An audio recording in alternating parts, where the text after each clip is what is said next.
வணக்கம். பொது மேடையில் கீழ்த்தரமாக ஈத்தரத்தனமாக ஆபாசமாக பேசிய பித்தளை முடி, ஐயோ பொன்முடி, அந்த பொண்ணுக்கெல்லாம் அவரை சமப்படுத்தி பேசுகிறது பொண்ணுக்கும் தங்கத்துக்கும் தான் இழுக்கு. அதனால் அவரை பித்தளை முடினே வேணாம் கூப்பிட்டுக்கலாம். பித்தளை முடின்னு கூப்பிட்டா பித்தளைங்கிற உலோகத்துக்கும் இழுக்கு தான். அதுகள அந்த உலோகங்களாவது மனித குலத்துக்கு மாபெரும் நன்மை பயக்கின்ற பொருட்கள். இவங்கெல்லாம் உயிரோடு இருந்தும் உயிருள்ள ஒரு அமைச்சர்களாக இருந்தும் ஒரு உயர் பதவியில் இருந்து மக்களை கீழ்த்தரமாக நடத்துகின்ற ஊழல் பெருச்சாளிகள். அதாவது எல்லாரும் பார்த்த மாதிரி ஒரு அதுவும் தீகா மேடையில் தீகா எப்படி வளர்ந்தது, திமுக எப்படி வளர்ந்தது அப்படிங்கிறதுக்கு அவருக்கு உதாரணமாக சொல்கிற ஒரு இதுதான். அவர் என்ன சொல்ல வராருன்னா, நாங்கள் இது மாதிரி ஆபாச கதைகள் பேசி, இது மாதிரி இரட்டை அர்த்த இதுகள் பேசி, நாங்கள் எப்போ ஒன்று கூடினாலும் தீகாவோ திமுகவோ நாங்கள் கட்சி ரீதியாக ஒன்று கூடினாலும் நாங்கள் இந்த மாதிரி கதைகளை பேசி தான், இந்த மாதிரி ஆபாச பேச்சுக்களை பேசி ஜாலியாக பொழுதுபோக்கி ஜாலியாகவே இருந்துக்கிட்டே இந்த திமுகங்கிற கட்சியும் தீகாங்கிற இதையும் வளர்த்தோம் அப்படிங்கிற உண்மையை போட்டு உடைச்சிருக்காரு. இது இந்த அமைச்சர் மட்டும் நம்ம குறை சொல்லிட்டு அப்படி கடந்து போயிட முடியாது. இதன் வேர்களை நீங்கள் தேடி போனீங்கன்னா அந்த பிதா மகன்களுடைய புத்திகளும் இப்படி தான். அது ஏற்கனவே நம்ம வரிசையாக நிறைய காணொலியில் நிறைய சமூக ஊடகத்தில் நிறைய பேர் பேசி நம்ம பார்த்துட்டோம். எல்லாத்துக்கும் தெரியும் கருணாநிதி அவர்கள் எவ்வளோ பெரிய ஆபாச பேச்சு, எவ்வளோ பெரிய இரட்டை அர்த்தத்தில் பேசியிருக்காரு. இந்திரா காந்தி அவர்களை சொன்னதாகட்டும், கிறிஸ்தவ மக்களை பற்றி கன்னியாஸ்திரிகளை பற்றி சொன்னதாகட்டும், திராவிடத்தை பற்றி சொன்னதாகட்டும், இன்னும் நிறைய சொல்லியிருக்காங்க. அதே மாதிரி ஐயா ஸ்டாலின் அதையே அந்த அந்த பரம்பரை ஆபாச குணங்களை எப்படி ஜெயலலிதாவையும் அவர்களையும் மோடி அவர்களையும் வச்சு சொன்னார். அதெல்லாம் நம்மளால் அந்த வார்த்தைகளை பொது வழியில் பேசவே முடியாது. அவங்க சொன்னதை கூட அப்படியே நம்ம சொல்ல முடியாது. அது மாதிரி ஒரு அசிங்கமான பேச்சுகள். அவருடைய வம்சத்திலிருந்து முளைத்த அடுத்த சின்ன இளவரசர் உதயநிதி இருக்கார் இல்லையா, அவர் எடப்பாடி அவர்களையும் சசிகலா அம்மையாரையும் பற்றி தேர்தல் நேரத்தில் பேசினது, தமிழச்சி தங்கப்பாண்டியன் அவர்களை அழகான வேட்பாளர்னு அப்படின்ட்டு புலங்காகிதம் அடைந்து வழிஞ்சிட்டு நின்றுது. இப்படி எல்லாமே வரிசையாக கொண்டு போகலாம். அப்போ இவங்களோட தொடர்ச்சி ஆர் ராசாங்கிற அமைச்சர் பேசினது இப்படி வரிசையாக இருக்குது. இப்போ தான் ஒரு காணொலியில் பார்த்தேன், திரு ஏர்போர்ட் மூர்த்தி அவர்களும் காமாட்சி அவர்களும் ஒரு ஊடகத்தில் பேசும்போது ஏர்போர்ட் மூர்த்தி அவர்கள் ஒரு உண்மையை சொல்கிறார். என்னென்னு பார்த்தீங்கன்னா, ஒரு கதை, அந்த கதையில் பார்த்தீங்கன்னா அப்பா திருமணமாகாத முதிர்கன்னி. ஒரு கட்டத்தில் அவங்க தனிமையில் இருக்கும்போது அதை நிலமும் விஸ்தரித்து போடுறாங்க. கதை நம்ம எவ்வளோ கதைகள் வாசிச்சிருக்கோம், படங்கள் பார்க்குறோம், காதல் ரொமான்ஸ் எல்லாம் நம்ம அதாவது ஊடக வாயிலாக படங்களாக நம்ம பார்த்துட்டு தான் இருக்கோம். இருந்தாலும் இந்த உறவு முறைங்கிறது ஒரு புனிதமான உறவு முறையில் ஒரு கதையை சொல்கிற ஒரு அசிங்கமான கதையை நுழைக்கிறதுனால நம்ம அதை ஸ்லாகிச்செல்லாம் சொல்ல முடியாது. ஆனால் அது அப்படி ஒரு மாதிரி அதை இதுபட்டு அதனால அவங்க ஒரு உணர்வு வயப்பட்டு அப்பாவும் மகளும் உறவு கொண்டதா ஒரு கதை எழுதியிருக்காரு. இந்த கதையின் எழுத்தாளர் கேட்டிங்கன்னா அவர் சொல்லும்போதே நான் யூகிச்சிட்டேன், ஆகா இது நம்ம ஐயா பெரிய புள்ளி கருணாநிதி அவர்களாக தான் இருக்கும்னு யூகிக்கவும் கரெக்டாக சொல்கிறாரு. அந்த கதை எழுதுனது திரு கருணாநிதி அவர்கள் அப்படின்ட்டு. இப்போ புரியுதா உங்களுக்கு? அதாவது நீங்கள் இப்போ கேட்கலாம், இதெல்லாம் உலகத்தில் நடக்கலையா, நடக்கிறது தானேன்னு. அதாவது உலகத்தில் நடக்கிற தவறுகளை பேசலாம், அது தப்பு இல்லை, நிறைய நடக்குது. இப்போ நானுமே அந்த குழந்தைகள் நல குழுமத்தில் இருக்கும்போது அப்பாவால் சீரழிக்கப்பட்ட வழக்குகளை பார்த்துருக்கோம். அதில் கண்டிப்பாக அது பொய் வழக்கு கிடையாது, உண்மைதான். அது எல்லை மீறி போய் வேறு மாதிரியெல்லாம் ஆயிருக்கு. அதனால அது இல்லைன்னு கடந்து போயிட முடியாது. இதை நான் ஒரு விழிப்புணர்வுக்காக உண்மை சம்பவத்தை சொல்லலாம். ஒரு குழந்தைகள் மத்தியில் நம்ம பேச போகும்போது இல்லை ஒரு சமூகத்தில், ஒரு குறிப்பிட்ட சமூகத்தில் நம்ம ஒரு விழிப்புணர்வு ஒரு கூட்டம் நடத்துகிறோம் அப்படின்னா குழந்தைகளுக்காகவும் பெரியவர்களுக்காகவும் இந்த மாதிரி சம்பவங்கள் நடக்குது, விழிப்பாக இருங்க, இது தவறு அப்படின்னு சொல்கிறதுக்காக நாம் கண்டிப்பாக நம்ம சந்தித்த வழக்குகளை உதாரணமாக காட்டி கோடிட்டு காட்டி பேசலாம். ஏன்னா அது நிகழ்ந்த சம்பவம். ஆனால் உங்கள் கற்பனை குதிரையை தட்டி விட்டு, உங்கள் வக்கர புத்தியை தட்டி விட்டு, உங்களுடைய ஆபாச குடோன்களை திறந்து விட்டு, உங்களுடைய உணர்ச்சியில் இருக்கக்கூடிய அழுக்குகளெல்லாம் எழுத்தா மாற்றுறீங்க பாருங்கள். அதை தான் நாங்கள் அசிங்கமாக ஆபாசமாக கருதுகிறோம். எவ்வளோ கதைகள் எழுதியிருக்கலாம், எவ்வளோ காதல் கதைகள், குடும்ப கதைகள், குடும்பத்தில் நடக்கின்ற இனிப்பான விஷயங்கள் இல்லை ரொமான்ஸான விஷயங்கள் ஏதோ ஒன்று எழுதலாம். ஆனால் வரைமுறை தாண்டி நடக்கின்ற ஒரு உறவை கதையாக எழுதுறது எந்த காலத்தில், அதுவும் சுமார் 50, 60, 70 ஆண்டுகளுக்கு முன்னாடி ஒரு பிரகஸ்பதி எழுதியிருக்காரு. அவரை தான் முத்தமிழ் அறிஞர்னு கொண்டாடி இருக்கு இந்த உலகங்கிறத யோசிக்கும் போது எவ்வளோ அருவறுப்பான தலைவர்களை நம்ம பெற்றிருக்கோம், எவ்வளோ அருவறுப்பான தலைவர்களாக மக்கள் விரும்பி இருக்காங்க அப்படிங்கிற ஒரு பேரதிர்ச்சிக்குள்ளாகுது. உண்மையிலே அதெல்லாம் சகிக்கவே முடியலை. இப்படியெல்லாம் இங்கே ஒரு மாதிரி ஒரு எண்ணம் இல்லாமல் இந்த கற்பனை கதையெல்லாம் எழுத முடியாது. அதுதான் நான் இதில் சொல்ல வருது. இப்படி இருக்கும்போது இவங்களோட ஆபாச பேச்சுக்கள் அதன் வழித்தோன்றல்கள், அதன் கிளைகள், அதன் விழுதுகள் வந்து பேசுறதுல வந்து பெரிய ஆச்சரியப்படுறதுக்கு ஒன்றும் இல்லை. இது அந்த மாதிரி புதைகுழிகள், அந்த மாதிரி சேற்று புதைகுழிகளுக்குள்ள இருந்து வரதுக இப்படி தான் பேசும், அது வேற. அதனால் அமைச்சர் இது அவரோட பொதுச் செயலாளர் பொதுச் செயலாளர் பதவி பறிக்கப்பட்டுச்சோ, இல்லை திருப்பி இன்னும் 6 நாளில் கூப்பிட்டு கொடுப்பாங்களோ, இல்லை கட்சியை விட்டு நீக்குவாங்களோ, கண்டிப்பாக அமைச்சர் பதவியை விட்டு எடுக்க மாட்டாங்க. அவ்வளோ நல்லவங்களாம் அவங்க கிடையாது. ஆனால் இன்றைக்கும் வந்து திமுகவை கொண்டாடுற மக்களுக்காக, குருட்டுத்தனமாக நம்புகிறவர்களுக்காக தான் நம்ம இவ்வளோ பேச வேண்டியது இருக்குது. இதை வந்து மக்கள் தான் உணர்ந்து நமக்கான தலைவர்கள் யார் அப்படிங்கிற தேர்வு செய்கிறதுல இனிமையாவது விழிப்போடு இருங்க. அப்படின்னா இவங்க அந்த காலத்திலேருந்து இந்த ஆபாசத்தின் குணங்களாக தான் இருந்துகிட்ருக்காங்க. அவங்க இப்போ தான் இந்த எழுத்துக்கள் அவர்கள் எழுதிய கதைகளை ஒவ்வொருத்தர் வந்து விமர்சித்து சொல்லும்போது தான் இவங்க ஆதி அந்தம் காலத்திலருந்தே, அந்த சிறியார் காலத்திலருந்தே ஆரம்பிக்கப்பட்ட ஆபாச கட்சி தான் இது, ஆபாச அமைப்பாக இருந்து அப்புறம் ஆபாச கட்சியாக மாறி இருக்கு அப்படிங்கிற உண்மை வந்து ஆவணமாக நமக்கு தெரிய வருது. அடுத்தது பார்த்தீங்கன்னா பாஜக மாநில தலைவர் திரு அண்ணாமலையார் அவர்களை நீக்கிட்டு நயினார் நாகேந்திரன் அவர்களை வந்து தலைவராக நியமிச்சிருக்காங்க. நமக்கு பெரிய வருத்தமும் மகிழ்ச்சி வேணா இருக்குன்னு சொல்லலாம். ஒரு நாம் தமிழர் கட்சி ஒரு பிரஜையாக, ஒரு உறுப்பினராக, அதில் அந்த கட்சியில் பயணிக்கிற ஒரு நபராக எனக்கு வந்து பிடிச்சிருக்கு அவரை நீக்கினது. ஏன்னா அந்த சின்னம் பறிக்கப்பட்ட நாட்களை நான் இதில் நினைவு கூறுறேன். அதே மாதிரி என்ஐஏ சோதனையை வச்சு நாம் தமிழரை வந்து மக்கள் மத்தியில் வந்து ஒரு தீவிரவாத கூட்டம் போல் சித்தரிக்க முனைஞ்ச அந்த நாட்களெல்லாம் நினச்சி பார்க்கும்போது எனக்கு அண்ணாமலையார் மீது பயங்கர வெறுப்பும் கடுப்பும் வரும். ஏன்னா அவரை யார் நம்புகிறாங்களோ, ஒருவேளை அண்ணன் கூட தம்பி அண்ணங்கிற முறையில் உறவு கொண்டாடலாம், ஒரு அரசியல் நாகரிகம் கருதி பழகலாம். ஆனால் என்னெல்லாம் அந்த அண்ணாமலையின் உள்ளடி வேலைகளை சகிச்சிக்கவே முடியாது. வெளியில் வந்து அண்ணனை பார்த்து கெட்டி பிடிக்கிறதும், வெளியில் வந்து அண்ணன்ட்ட நல்லா பேசிச்சிருக்கிறதும், வெளியில் வந்து அண்ணனை உற்சாகப்படுத்துறதும் அப்படின்னு ஒரு பக்கத்தில் அவர் வந்து நடிச்சுக்கிட்டு உள்ளுக்குள்ளேயே நாம் தமிழரை அழிக்கிறதுக்கு என்னென்ன அஜெண்டா எடுத்தாங்க, இந்த சின்னம் பறிக்கிறதுலலாம் இவருடைய முனைப்பு எப்படி இருந்தது அப்படிங்கிறது என்னால் உணர முடியும். அதனால் எனக்கு இந்த அண்ணாமலை இந்த குள்ள நரி தந்திரம், ஏன்னா நேருக்கு நேர் மோதுறவங்களை கூட சகிச்சுட்டு போயிடலாம். ஏன்னா போட்டி 4 கட்சினா போட்டி இருக்கும், மோத தான் செய்வாங்க அப்படின்ட்டு அதை வீரத்துக்கு அழகாக கூட எடுத்துகிட்டு போயிடலாம். ஆனால் முதுகில் குத்துறவங்களை வந்து நம்மளால் சகிச்சிக்கவே முடியாது. இப்போ கூட பார்த்தீங்கன்னா ஒவ்வொரு நிகழ்வுகளையும் இவர் போய் அண்ணாமலை அவர்கள் அண்ணன் சீமான் அவர்களை கட்டி பிடிக்கிறதும், ரொம்ப சிரித்து பேசுகிறதும், அவரோட உறவாடுறத பப்ளிசிட்டியாக, அதாவது அது வந்து ஊடகத்தில் மூலமாக வெளியில் போகணுன்னு அவர் ஆசைப்பட்டு வேணும்னு செஞ்ச மாதிரி தான் எனக்கு தோணும். என்னென்னா இந்த 4 கட்சிகளை வெறுக்கிறவங்க தான் நாம் தமிழர் கட்சிக்கு வாக்கு செலுத்துவாங்க. அப்போது இவங்களோட கணக்கு இந்த அண்ணாமலையாரோட அந்த நரித்தந்திர கணக்கு என்னென்னா, அப்படி 4 பேர் வெறுத்து போடுற 4 கட்சியில் வெறுக்கிறவங்க கூட நாம் தமிழருக்கு போட்டுறக்கூடாது. ஒருவேளை இது பாஜகவோட ஆளாக இருக்குமோ, ஒருவேளை பிடிமாக தான் இருக்குமோ, அதனால தான் இவங்க வந்து இப்படி பேசிக்கிறாங்களோ, இப்படி ஒன்றா இருக்காங்களோ, இப்படி இவங்க வந்து கூட்டம் குடிக்கிறாங்களோ அப்படின்னு யோசித்து இந்த நாம் தமிழருக்கு போடணும்னு நினச்சவங்கள நோட்டா பக்கம் தள்ளுறதுக்கு உண்டான உத்தி தான் இது. வந்து உங்களுக்கு ஈரோடு இடைத்தேர்தலே தெரிஞ்சிருக்கும். திமுக பாஜக எல்லாருக்குமே நமக்கு ஒரு கண்ணு போனாலும் பரவாயில்ல, எதிரிக்கு 2 கண்ணும் போகணுங்கிற அந்த பாணியில் நமக்கு ஓட்டு விளாட்டியும் பரவாயில்ல, நாம் தமிழருக்கு போயிடக்கூடாது, நோட்டாக்கு போனாலும் பரவாயில்ல அப்படின்லாம் யோசித்து காய் நகர்த்தினவங்க. அதனால இந்த அண்ணாமலையை மாதிரி குள்ள நரி தந்திரைகள்லாம் வந்து இல்லாமல் இருக்கிறத வந்து உள்ளூராக சந்தோஷப்படுறவள் தான், வெளிப்படையாகவே சொல்கிறேன். சந்தோஷமான நிகழ்வு தான் என்னை பொறுத்த வரைக்கும். அப்புறம் பார்த்திங்கன்னா அமித்ஷா வருகை, இன்னொரு செய்தி ஓடுது. பரந்தூர் இவங்க வந்து அமித்ஷா வந்து அதிமுகவோட நேரடி கூட்டணி அப்பட்டமாக ஊடகத்துக்கு சொல்லியாச்சு, உலகத்துக்கு வெளிப்படுத்தியாச்சு.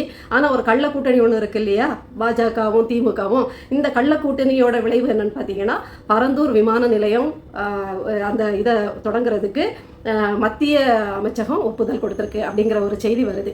இப்போ புரிஞ்சிருக்கோம். நேற்று இங்கே தமிழ்நாட்டில் நல்ல கூட்டணி, வெளிப்படையான கூட்டணி அதிமுகவோட, கள்ள கூட்டணி திமுகவோட வந்து பாஜக என்ன திட்டம் கொண்டு வந்திருக்குன்னா, பரந்தூர் திட்டத்தை அதாவது முன்னெடுக்கிறதுக்கு ஒப்புதல் அளிச்சிருக்கு. இந்த இடி அமலாக்கத்துறை ரெய்டு, இந்த பாசக திமுக கள்ள கூட்டணி, இதுக்கெல்லாம் ஆதாரம் இதை விட பெருசாக சொல்ல முடியாது. இதையும் மக்கள் நீங்கள் புரிஞ்சிக்கணும் அப்படிங்கிறதுக்காக தான் ஏற்கனவே பேசியிருந்தாலும் நான் திருப்பி இதை சொல்கிறேன்.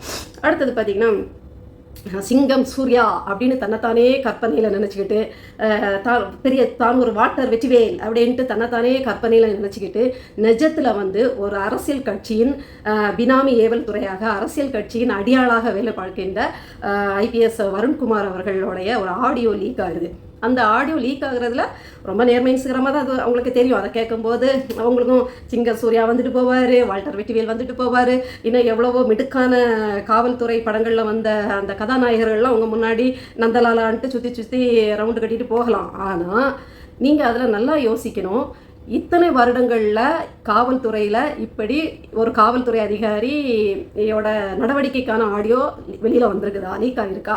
இன்னொன்று வந்து இதை யார் இதை பண்ணுறாங்கன்னு பார்த்தீங்கன்னா இவர் தான் விளம்பர பிரியர். இப்படி ஒரு விளம்பர பிரியர் இருக்காரா? இன்னொன்று இந்த ஆடியோக்குள்ளே ஒரு ஆடியோ செட் இது பண்ணது வரைக்கும் வெளியில் விடுற அளவுக்கு யார் இதை முனைப்பாக செஞ்சுருப்பா? தைரியமாக யாரால் செய்ய முடியும்? இப்படியெல்லாம் யோசிச்சு பார்த்தீங்கன்னா இதை ஒன் அண்ட் ஒன்லி வருண்குமார் அவர்களால் தான் செய்ய முடியும். இவர் ஒரு விளம்பர பிரியர்னு ஆரம்பங்காலத்தில் இருந்தே நம்முடைய கட்சி அண்ணன் ஒருங்கிணைப்பாளர் சீமான் அவர்களும் சொல்லிட்டு இருப்பாங்க, அதை சார்ந்தவங்களும் சொல்லிட்டு இருக்கோம். அவரை நல்லா பின்பற்றி வரவங்க எல்லாருக்குமே தெரியும் இவர் ஒரு விளம்பர பிரியர் அப்படின்னு. இவங்கெல்லாம் வந்து அந்த வழக்கில் வந்து ஒரு அதிகாரி தவறு இழைத்திருக்கிறார், இவர் அதை கேட்குறாரு, நடவடிக்கை எடுப்பேன்னு சொல்கிறார், எல்லாம் ஓகே. ஆனால் இதே மாதிரி இதை விட்ட கொடுமையான உச்சக்கட்ட கொடுமைகளெல்லாம் அவர் பொறுப்பேற்றிருக்கும் மாவட்டங்கள் நடக்குது, அவருடைய மனைவி பொறுப்பேற்றிருக்கும் மாவட்டங்கள் நடக்குது. இவங்க இதில் எடுத்த நடவடிக்கை என்ன? எத்தனை மணல் மாஃபியாக்களை இவங்க குண்டர் சட்டத்தில் உள்ளே போட்டு வெளியில் வரவிடாமல் ஆக்கியிருக்காங்க. எத்தனை கொள்ளைகளை முன்னக்கூட்டியே உளவுத்துறை மூலம் அறிஞ்சு அதை தடுத்திருக்காங்க. எத்தனை போக்சோ ஆக்டுகளுக்கு, போக்சோ கொடுமைகளுக்கு, வன்கொடுமைகளுக்கு, பாலியல் வன்கொடுமைகளுக்கு இவங்க வந்து குற்றவாளிகளை உள்ளே போட்டு பின்னையில் வர முடியாத அளவுக்கு தண்டனை வாங்கி கொடுத்துருக்காங்க. இவங்க ஒன்றும் நேற்று பதவிக்கு வந்தவங்க இல்லை, பதவிக்கு வந்தே ஒரு வாரம் ஆனவங்களும் இல்லை. கணக்காக இவங்க வந்து ஒவ்வொரு, எனக்கு தெரிஞ்சு திருவள்ளூரில் ஃபஸ்ட்டு முதல்ல இருந்திருக்காரு, அப்புறம் திருச்சியில் இருந்திருக்காரு, இப்போ டிஏஜியாக இருக்கார். இது நமக்கு தெரிஞ்சு. அதுக்கு முன்னாடி அவர் காவல்துறை அதிகாரி எங்கெங்கே இருந்தார், எப்போ பண்ணிட்டாருன்னு சொல்ல முடியாது. குறைஞ்சது ஒரு 10 ஆண்டுகளோ 5 ஆண்டுகளோ 2-3 ஆண்டுகள்னு கூட வைங்களேன் அவங்க வந்து பொறுப்பில் இருந்திருக்காங்க காவல்துறை அதிகாரியாக. அதுவும் உடனடி நடவடிக்கை எடுக்கக்கூடிய உயர் பதவியில் தான் இருந்திருக்காங்க. அப்போ இவங்க செய்த இவங்க நேர்மை சிகரங்களாக இருந்தால் எத்தனை மணல் மாஃபியாக்கள் இன்றைக்கி உள்ளே இருக்கணும், எத்தனை கொள்ளைகள் தடுக்கப்பட்டிருக்கணும், இவங்க இருந்த மாவட்டத்தில் மணல் கொள்ளையே நடக்காமல் ஆக்கியிருக்காங்களா? இப்படி நிறைய நமக்கு வந்து கேள்விகள் வருது. ஆனால் இவங்க வந்து ஒரு கட்சி சார்ந்து செயல்படுகின்றவர்கள் அப்படிங்கிறத நமக்கு நாம் தமிழர் கட்சி அவங்க போட்டு பாடாப்படுத்துகிற அந்த ஆடியோ லீக் ஆக்கின விஷயத்துலேருந்தே நமக்கு தெரிஞ்சிருக்கும். அடுத்தது அதனால் இவங்க வந்து விளம்பரத்துக்காக பண்ணிகிட்டு இருப்பாங்க. இவங்க வந்து ரொம்ப நேர்மையானவங்கன்னு நம்புனீங்கன்னா அதுக்கு நம்ம ஒன்றும் பண்ண முடியாது. சாட்டை துரைமுருகன் அவங்க கைபேசியை கைப்பற்றி அதில் உள்ள ஆடியோக்களை வெட்டி ஒட்டி திருச்சி இல்லை அதில் இருந்த ஆடியோக்களை வெளியிடுறதுக்கு முழு காரணம் இவங்க 2 பேரும் தான். வருண்குமார் மூலமாக தான் திருச்சி சூர்யாவுக்கு போய், திருச்சி சூர்யா தான் ஒவ்வொரு ஊடகத்துக்கும் அதை கொடுத்து ஒவ்வொரு ஊடகமாக போய் வியாபாரம் பண்ணி ஏன்னா இவங்க அப்பா பண்ண அக்கப்போர் நமக்கு உலகத்தை திருச்சி சிவா அவர்கள் செய்த அக்கப்போர் நமக்கு தெரியவே தெரியாது. ஊடகத்தில் இறஞ்சி கிடக்கு அந்த அசிங்கம் பெற்ற இந்த அசிங்கம் வந்து உட்காந்து அடுத்த கட்சியினர் பேசினதையும் இதையும் வந்து அப்படி பயங்கரமாக விமர்சனம் பண்ணி அப்படி பயங்கரமாக உலகத்துக்கு எடுத்து காட்டுறாராமா எப்படி நடிச்சிட்டு இருந்து. இந்த திருச்சி சூர்யா தான் இப்போ திருச்சியில் வந்து அண்ணன் வழக்கு கொடுத்திருந்தார் இல்லையா வருண்குமார், அவர் வந்து அந்த வழக்குக்கு போய் நீதிமன்றத்துக்கு முன்னாடி போய் முன்னிலை ஆகிறதுக்கு பார்த்தா வருண்குமார் பக்கத்தில் நிற்கிறது யாருன்னு பார்த்தா திருச்சி சூர்யா. இப்போ மக்களே அப்பட்டமாக ஏற்கனவே யூகம் பண்ணி சொன்னது தான், இந்த திருச்சி சூர்யா இப்படி பண்ணுறதுக்கு பின்னாடி வருண்குமார் இருக்காரு, இந்த ஆடியோ லீக்குக்கு பின்னாடி வருண்குமார் இருக்காரு, வருண்குமார் தான் திருச்சி சூர்யாட்ட கொடுத்து இது வந்து ஆடியோ வந்து லீக் ஆகுதுன்னு சொன்னதோட உண்மைத்தன்மை உங்களுக்கு தெரியணும்னா பாருங்கள். அந்த திருச்சி நீதிமன்ற வளாகத்தில் வருண்குமார் ஐபிஎஸ் அவர்களோட பக்கத்தில் திருச்சி சூர்யா நின்றுட்டு இருப்பாப்புல. வக்கீல் கோட்டுட்டெல்லாம் போட்டு அவர் பெரிய வக்கீல் வாதுன்னு வாதாடி பயங்கரமாக நியாயத்தை நில நாட்டிடுவாப்புல. இந்த மாதிரி காவல்துறை அக்கப்போர்கள் கேட்கும்போது தான் சமீபத்தில் ஒரு செய்தி ஊடகத்தில் பார்த்தா என்னென்னா 25 ஆண்டுகளுக்கு பிறகு ஒரு தீர்ப்பு வந்திருக்குங்க. என்ன தீர்ப்புனா நீங்கள் அதிர்ந்தே போயிருவீங்க. லாக்அப் டெத்துக்கான ஒரு தீர்ப்பு. அதாவது ஒரு 25 ஆண்டுகளுக்கு முன்னாடி தூத்துக்குடி பக்கத்தில் ஒரு லோக்கல் ரவுடி தான் போல, அந்த ரவுடியை வந்து பொதுமக்கள் முன்னிலையில், அதாவது திருவிழா நடத்தும் போது குடும்பத்தோடு போயிருந்த அந்த மனுஷனை தூக்கிட்டு போய் லாடம் கட்டியிருக்காங்க. லாடம் கட்டினதோடு மட்டும் இல்லை, இவர் செய்யாத பல வழக்குகளையும் நீ செஞ்சதா இதுதான் காவல்துறை அப்படி தான். இவங்களுக்கு வந்து வழக்கு கண்டுபிடிக்க கழியலைனா அதை முடியலைனா இல்லை அந்த வழக்குகளில் பெரிய புள்ளிகள் இருக்காங்க, அவங்கள மாட்டி விட முடியாது, ஆனால் வழக்கை மூடி வைக்கணும், ஃபைலை க்ளோஸ் பண்ணணும் அப்படின்னா இல்லைன்னா எதாவது ஒன்று சொல்லி இந்த வழக்குகளெல்லாம் எஃப்ஐஆரை போட்டு மூடி மறைச்சி நாங்கள் வந்து நடவடிக்கை எடுத்துட்டோம்னு காமிக்கணும்னா என்ன செய்வாங்கன்னா லோக்கல் பிக் பாக்கெட்காரன், லோக்கலாக சின்னதை தப்பு செய்கிறவன், லோக்கல் ரவுடி, கட்ட பஞ்சாயத்து பண்ணுறவன், இந்த வெட்டு குத்து அடிதடின்னு இருக்கிறவனை பிடிச்சிட்டு போய் அவன் ஒன்று செஞ்சால் அவன் மேலே இருக்கிற வழக்கெல்லாம் ஏற்றுக்க வச்சு நாங்கள் ஒன்று எப்படியா தப்ப வச்சிடறோம், பெயில் கொடுக்க வச்சிடறோம், இப்படி பண்ணி வச்சிடறோம், குடும்பத்துக்கு நாங்கள் செட்டில் பண்ணிடுறோம், இப்படியெல்லாம் பேசி வந்து பண்ணுவாங்க. இதெல்லாம் நீங்கள் சினிமாவில் பார்த்துருப்பீங்க. அது நிழல் கிடையாது, நிஜம்தான். அப்போ வந்து இவர் அதை ஒத்துக்கலை. நான் செஞ்சதுக்கு வேணால் தண்டனை வாங்கி கொடுங்க, நான் செய்யாததா என்னால் ஏற்றுக்க முடியலைன்னொன்னே கோவத்தில் அடி நடித்து ஒரு 11 பேர் அடித்து கொன்னதா இது. ஆனால் வழக்க போய் என்ன பண்ணிட்டாங்கன்னா வெளியில் நாங்கள் வீட்டுக்கு அனுப்பிட்டோம், அவர் வீட்டில் போய் நெஞ்சு வெளியில் செத்துட்டாருன்னு சொன்னாங்க. ஆனால் அவருடைய மனைவி போராடி, ஏன்னா பொதுமக்கள் முன்னிலையில் தான் பிடிச்சிட்டு போனது, அதனால் பொதுமக்களுக்கும் தெரிஞ்சு போச்சு, உற்றார் உறவினர்களுக்கும் தெரிஞ்சனால எல்லாருமே நல்லா அவங்களுக்கு உதவி பண்ணி கணவனுக்கு நீதி கிடைச்சே ஆகணும்னு அவங்க 25 வருஷம் பாருங்கள். இப்போ அவங்க நாடி நரம்பெல்லாம் இத்து போய் பேரம் பேத்திகளை கூட பார்த்துருப்பாங்க. அதுக்கு பிறகு தீர்ப்பு வந்திருக்கு. இதில் 11 பேர் காவல்துறை அதிகாரிகள் குற்றம் சாட்டப்பட்டிருக்காங்க. அதில் 2 பேர் இதில் கிடையாது, மீதி 9 பேருக்கு ஆயுள் தண்டனைன்னு. சிரிக்கவா அளவா இந்த நீதிமன்றத்தோட வேகம்? பேசாமல் நீதிமன்றம்னு வைக்கிற பதிலாக ஆமை மன்றம்னு வச்சா கூட நல்லாயிருக்கும். அதாவது முயல் வேகத்தில் விவேகமாக செயல்பட வேண்டிய நீதிமன்றமே ஆமை வேகத்தில் போய் ஒரு தீர்ப்பு கொடுத்துருக்க. 25 வருஷம் கழிச்சு இந்த தீர்ப்பு கொடுத்து என்ன பிரயோஜனம் நீங்கள் நினைக்கிறீங்க? அவங்களோட அதிகாரத்தை முழுசாக பயமையான எல்லாருமே ரிட்டையர்ட் ஆகிட்டாங்க. ஒரு 9 பேரில் கிட்டத்தட்ட 7 பேர்கிட்ட ரிட்டையர்ட் ஆகிட்டாங்க. தன் வாழ்நாள் முழுக்க சம்பளத்தை ருசி பார்த்துட்டாங்க, கிம்பளத்தையும் ருசி பார்த்துருப்பாங்க. தன் வாழ்நாள் முழுக்க நல்ல குடும்பம் குட்டியோட நல்லாவே அவங்க மகிழ்வாக நாட்கள் நகர்த்திட்டாங்க. இப்போ ஓய்வு பெற்று எதுவுமே இல்லை, சம்பாத்தியம் பண்ண முடியாது, இனிமேல் பூஜ்யம்தான் அப்படிங்கிற டைமில் கொண்டு போய் நீங்கள் ஜெயிலில் வச்சா என்ன, இல்லை தீர்ப்பு கொடுத்தா என்ன, வீட்டில் தான் அவங்கள பெயிலில் விட்டா என்ன, ஒரு பிரயோஜனம் இல்லையே. அவங்க ஒரு தீர்ப்பு கொடுத்தா அவங்க செஞ்ச தப்புக்கு குறைந்தது 6 மாதத்துக்குள்ளே எல்லா வழக்கையும் விசாரித்து முடிக்கணும். இருந்தாலும் நீங்கள் ரொம்ப யோசித்து பூத கண்ணாடி வச்சு அலசி ஆராய்ஞ்சு தான் தீர்ப்பு கொடுப்பீங்க. அதனால் அது ஒரு வருஷம் 2 வருஷம் அட்லீஸ்ட் ஒரு 3 வருஷம் கழிச்சு கொடுத்துருந்தா கூட அவங்களுடைய அந்த காவல்துறை அதிகாரத்திலேருந்து அவங்க விடுபட்டிருப்பாங்க, நொந்து போயிருப்பாங்க, நூடுல்ஸ் ஆகிருப்பாங்க, தான் செஞ்ச குற்றத்துக்கான தண்டனையை சரியான நேரத்தில் அனுபவிச்சிருப்பாங்க. இப்போ நீங்கள் இந்த மாதிரி தீர்ப்புகள் வரும்போது, இதுக்கு முன்னாடி ரொம்ப வருஷத்துக்கு முன்னாடி யாரோ இறந்த பிறகு தீர்ப்பு வந்தது அவருக்கு சாதகமாக, அதனால் என்ன பிரயோஜனம், என்ன பயன் அவருக்கு தெரியுமா தீர்ப்பு நமக்கு நல்லபடியாக வந்து சேர்ந்துட்டுன்னு தெரியுமா? இல்லை அந்த நீதி நியாயம் அவர் அனுபவிச்சிருக்க முடியுமா? தயவுசெய்து நீதிமன்றம் லாடுகளே உங்களை கெஞ்சி கேட்குறோம், ஒரு வழக்கு வந்துச்சுன்னா நம்ம வீட்டில் நடந்த மாதிரி நினச்சி அதை விசாரிங்க. நம்ம வீட்டில் நடந்தால் என்ன தீர்ப்பு கொடுப்போம்? நம்ம வீட்டில் ஒருத்தர் பாதிக்கப்பட்டா, நான் பாதிக்கப்பட்டா, என் மனைவி பாதிக்கப்பட்டா, என் பிள்ளைங்க பாதிக்கப்பட்டா, எப்படி தீர்ப்பு கொடுப்போம்? எப்படி இதை குற்றவாளியை கண்டுபிடிச்ச கரெக்ட் தானே, இந்த வக்கீல் சொல்கிறது சரி தானே, இந்த வக்கீல் சொல்கிற ஆவணங்கள் என்ன சொல்லுது, மனசையும் மூளையையும் படித்ததையும் சட்டத்தையும் ஒருமுகப்படுத்தி நீங்கள் தீர்ப்பு சொல்லுவீங்களா மாட்டீங்களா? நியாயம் வாங்கி கொடுப்பீங்களா மாட்டீங்களா? அதை ஏன் ஊரானுக்கு செய்ய மாட்டேங்கிறீங்க அப்படின்னு தான். 25 வருஷம் கொடுத்த தீர்ப்பெல்லாம் தீர்ப்பு இல்லைங்க, நீங்கள் ஃபைலை க்ளோஸ் பண்ணுறதுக்கு செஞ்ச வேலை, அவ்வளோதான். இதில் பெருமைப்படுறதுக்கோ எதுக்குமே இதில் ஒன்றுமே கிடையாது அப்படிங்கிறத இதில் சொல்லிக்கிறேன். அடுத்தது பார்த்தீங்கன்னா, ஒரு கிறிஸ்தவ பாதிரியாரின் ஒரு அக்கப்போரையை நம்ம பேசி தான் ஆகணும். ஏன்னா எத்தனையோ பெரிய பெரிய மத தலைவர்கள், மத குருக்கள் செய்கின்ற அக்கப்போர்கள், அது பணத்தாசையாக இருக்கட்டும், இல்லை பெண்ணாசையாக இருக்கட்டும், அவங்க செய்கின்ற லீலைகளையும் நம்ம பேச தான் செஞ்சுருக்கோம், நம்ம கடிஞ்சிருக்கோம், நம்ம அதுக்கு கண்டனம் தெரிவிச்சிருக்கோம். அப்படி இருக்கும்போது கிறிஸ்தவ மார்க்கம் ஒன்றும் வானத்துலேருந்து பொத்து குதிச்சதில்லை, கிறிஸ்தவ மார்க்கம் ஒன்றும் அதுக்கு விதிவிலக்கும் கிடையாது. கிறிஸ்தவ மார்க்கத்தில் இயேசு பிரானை பற்றி போதிக்கின்ற ஜான் ஜபராஜ் அப்படிங்கிற ஒரு இளம் போதகர் சர்ச்சையில் சிக்கி இருக்காரு. அது ஒரு 15-16 வயது சிறுமிகளிடம் தவறாக நடந்து கொண்டதாக, அதாவது முத்தம் கொடுத்ததாக அவரது மனைவி தான் அதை புகார் கொடுத்ததா தகவல் தெரியுது, முழுசாக தெரியலை, இருந்தாலும் பேசப்படுது. இப்படி கண்டிப்பாக கண்டிக்கத்தக்கது. ஏன்னா அவருடைய என்ன சொல்கிறது, பாணியே ரசிக்கக்கூடியது இல்லை. அவர் போதகம் பண்ணுற முறையே வேதாகமத்துக்கு புறம்பாக தான் இருந்தது. அவர் நடந்து கொள்ளும் விதம், அவர் டான்ஸ் ஆடும், நடனம் ஆடும் விதம், பாட்டு பாடும் விதம், மேடைகளிலே உதிர்க்கின்ற வார்த்தைகள், அந்த போதகம் பணத்தை மையப்படுத்தியே இருக்கும். போதகர்கள் விமானத்தில் தான் போகணும், நடந்து போயிட மாட்டோம், எங்களுக்கு கால் வலிக்கும், சுளுக்கு பிடிச்சிக்கும், கையில் இருக்கிறத கலத்தி போடுங்க, காதில் இருக்கிறத கலத்தி போடுங்கன்ட்டு பக்கெட் வச்சு ஒரு ஆள்கிட்ட பக்கெட் கொடுத்து ஓத்தட்டையாக தங்கத்தை கலத்தி போடுங்கன்ட்டு குச்சமே இல்லாமல் வேதாகமத்திற்கு புறம்பாக போதித்தவர் தான் அவர் விமானத்தில் போகிறதுக்கு இங்கே அண்ணன் தண்ணி குடிச்சிக்கிட்டு 5 ரூபா 10 ரூபாய்க்கு மீன் வாங்கி சாப்பிட்டுட்டு இருக்க மக்கள் காதில் கையில் கிடக்கிறத கலத்தி போடணுமா? ஸோ இன்னும் நிறைய இளைஞர்களை தவறான பாதைக்கு கொண்டு செல்லும்படியாக அளவுக்கு அந்த வேதாகமம் கூற அறிவுரைகளை நேரம் மாற்றி புரட்டி போட்டு தவறான எடுத்துக்காட்டுகளை கோத்து ஒரு பஃப் அந்த கூட்டத்துக்கு அந்த கிறிஸ்தவ கூட்டம் மாதிரியே அந்த இது இருக்காது. ஒரு பஃப்ல போய் நிற்கிற மாதிரி இருக்கும், இல்லை ஒரு பார்ட்டியில் போய் நின்ன மாதிரி இருக்கும், அதாவது 5 ஸ்டார் ஹோட்டலில் நடக்கக்கூடிய விருந்துக்கு போய் நின்ன மாதிரி இருக்கும். அந்த மாதிரி தான் அவரோட செயல்பாடுகள் இருந்து அப்போவே நிறைய தெய்வ ஊழியர்கள், அந்த போதகர்கள் அவரை கண்டிச்சவங்களே இவர் அசிங்கமாக பேசினார். அப்போவே நினச்சது தான், இது எங்கேயோ போய் நிற்கிது, இது ஒரு கதாநாயகன் சினிமாத்தனமான ஒரு விஷயமா இருக்குது. ஆன்மீகத்துக்கும் சினிமாவுக்கும் ஏணி வச்சாலும் ஒட்டாது. அப்படி இருக்கும்போது இந்த ஆள் பண்ணுறது சரியில்லையே அப்படின்னு நம்ம நினைக்கும் போது உண்மையிலே இந்த சம்பவம் வந்து இந்த ஆள் சரியில்லை அப்படிங்கிறத ஊர்ஜிதமாக சொல்லியிருக்கு. எது எப்படியோ அந்த 15 வயது பிள்ளைகளை அவர் வந்து முத்தம் கொடுத்தது மிகவும் சட்டத்திற்கு புறமான ஒரு விஷயம். ஒரு ஆண் பெண்ணை தொட வேண்டிய அவசியமே இல்லை. அப்படி தொட்டால் இந்த மாதிரி சட்டங்கள் பேசும் அப்படிங்கிறதையும் நான் இதில் சொல்லிக்கிறேன். இப்போ இதில் என்னென்னா, அதில் வந்து அவர் வந்து அவருடைய மனைவியின் அப்பா மாமனார் வளர்க்கின்ற பிள்ளைகள் அப்படின்னு அதில் போட்டிருக்கு.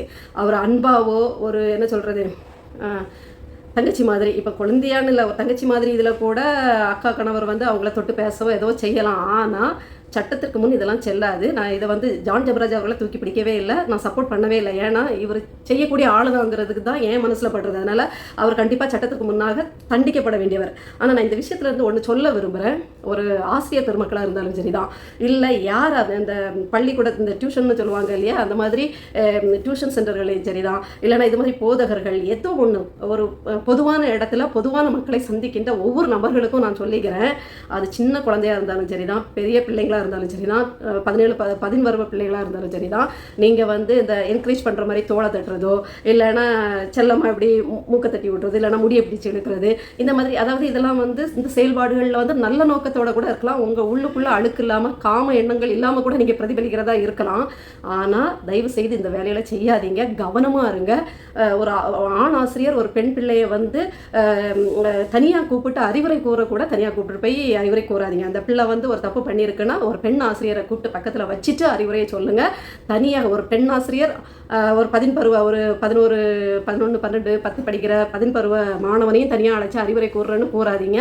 மாற்றி பேசிடுவாங்க பசங்க வந்து சட்டத்தெல்லாம் எப்படி பயன்படுத்தணும்னு நினச்சி தவறாக கூட உங்களை வந்து நீங்கள் நல்ல நோக்கத்தில் செஞ்சதாக தவறான ஒன்றுக்கு கொண்டு போய் விட்டுருவாங்க. அதே மாதிரி பெண் ஆசிரியர் அந்த ஆண் ஆசிரியர்களும் பெண் குழந்தைகளை கையாளும் போது நீங்கள் வந்து நம்ம கூட்டத்தில் இப்போ ஒரு பிள்ளை செஞ்சு தப்ப திட்ட முடியாது. அப்போ நம்ம என்ன நினைப்போம், தனியாக கூப்பிட்டு அவளுக்கு அறிவுரை சொல்லலாம், அவளை வந்து நம்ம வெட்கப்படுத்தாண்டாம் கூட்டத்தில் எல்லாரும் முன்னிலையிலையும் கடிந்து கொள்ள வேண்டாம்னு நினச்சி நம்ம என்ன செய்வோம், தனியாக கூப்பிட்டு அறிவுரை வழங்கலாம் அப்படின்னு நினச்சி நீங்கள் செய்வீங்க. அது நாளைக்கே உங்கள் மேலே ஏதாவது கடுப்பு இருந்துச்சுன்னா இதை வந்து என்ன செஞ்சிடறோன்னா, தனியாக கூப்பிட்டு என்ன அசிங்கமாக பேசினாரு, அசிங்கமாக திட்டினாரு அப்படின்னு பிள்ளைங்க சொல்கிறதுக்கு வாய்ப்பு இருக்குது. அதனால் நீங்கள் அதுக்காக கண்டுக்காமலும் விட முடியாது இல்லையா, கண்டுக்காமல் விட்டுறாதீங்க. தயவு செய்து என்ன செய்யணும்னா, ஒரு பெண் ஆசிரியரை துணைக்கி வச்சுக்கணும். இப்போ நான் நிறைய ஐஏஎஸ்களை பார்க்குறதுக்கு மனு கொடுக்கறதுக்கு போயிருக்கேன். இந்த குழந்தைகள் நல்ல குடும்பத்தில் நடக்கின்ற அக்கப்போர்களை வந்து தெரிவிக்கிறதுக்காக ஒரு 2-3 துறை சார்ந்த ஐஏஎஸில் பார்க்க போகும்போது பார்த்தீங்கன்னா அவங்க எல்லாருமே ஆண் ஐஏஎஸாக இருப்பாங்க. நம்ம போனதுமே என்ன செய்வாங்கன்னா, அவங்க வந்து இன்னொருத்தரை வந்து வர வச்சு அவங்க பக்கத்தில் வச்சு தான் நம்மள்கிட்ட அது என்ன ஏதுன்னு விசாரிப்பாங்க. அதுக்கு காரணம் இதுதான். ஏன்னா வந்திருக்கிறது ஒரு பெண், ஒரு மனு கொடுக்க வந்திருக்காங்க, இல்லை பேச வந்திருக்காங்க. அவங்க வந்து நாளைக்கு நம்மளை வந்து தப்பாக வெளியில் போய் சொல்லிடக்கூடாதுங்கிற ஒரு அடிப்படை கோட்பாடில் தான் அதை அவங்க பண்ணுவாங்க. அவ்வளோ கவனமாக உயரதிகாரிகள் இருக்காங்க. அதனால் நீங்கள் தயவு செய்து ஒரு பெண் பிள்ளையை கையாளுபவர்கள், ஆண் பிள்ளைகளை கையாளுபவர்கள், முக்கியமாக ஆசிரியர் பெருமக்கள், இது மாதிரி பொது கூட்டத்தில் வந்து விழிப்புணர்வு ப்ரோக்ராம் பண்ணுறவங்க, பொதுவில் பழகக்கு கவுன்சிலர்ஸ், இந்த மாதிரி நிறைய இருக்குது. இவங்க எல்லாருமே தயவு செய்து டோன்ட் டச் ஃபார்முலாவை கடைபிடிங்க.